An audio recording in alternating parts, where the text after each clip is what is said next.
So I would say this: if you want to do stuff for your own things, like if there's no client and you're just like you have a desire to create, let's say works of art for God or for a higher purpose or whatever you want to be, then I would say learn the craft as much as you can.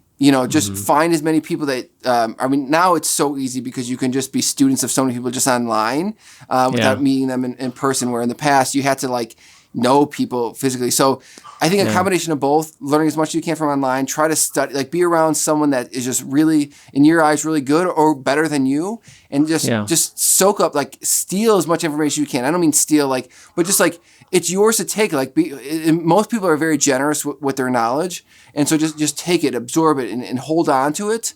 And try to find your own voice within that. So make as much things as you possibly can, because you don't really find your voice by just watching and being a critic in it. You find your voice by making things and then critiquing your own work.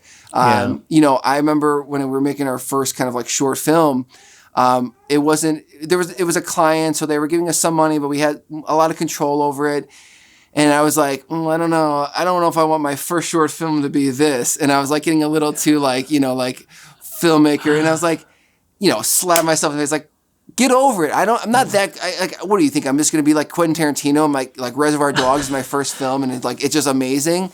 I think people get stuck in looking at other people or other filmmakers and think that was their first thing. And most of the time, their first things aren't their first things. And it's a different world now. That doesn't exist anymore. You don't just like make your first film and it's a hit feature. People look at Gareth Edwards and they think he was the one that did Rogue One, but before that he did Monsters, and everyone was like, oh, like that for a while. I don't know if people really reference him anymore, but like Monsters was something that he did kind of just like with like a couple friends. It got big. It picked up. It got him to do Godzilla.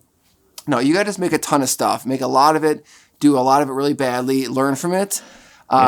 So that's if you just want to kind of like make that sort of thing. If you want to do client work, I have one piece of advice, and it's eat shit, because people don't. It's the same. And a lot of creatives hate when I say this, and I've kind of like bumped heads with a lot of them. But it's as simple as this: if someone's paying you to make something for them, they're in charge. That's it. Yep. They're in charge. And so like you're there to communicate, hey, I think it'd be better if you do this, but you have to know like they'll go somewhere else. Bottom line. If the video, like they will stick with you even if the video is subpar, but they had a good experience, they'll still stick with you. If they had a bad experience and the video is good, very low chance they're going to go back. I mean, the idea is, and what we try to do here is like try to provide both a good video and a good experience. Yeah. It's, the reason why most of our clients are repeat clients, but that's what I would say to someone starting off. You got to eat shit. And eating shit means like they want it to look a certain way and you're like, I don't think that's good. Well, pile it in and just do it, So anyways, I can go more on that topic. No, I think you're totally right. Hey everyone, thank you so much for checking out this clip from the Practical Theism podcast. If you enjoyed this clip and you want to check out the full episode, you can do so by finding it on our YouTube channel.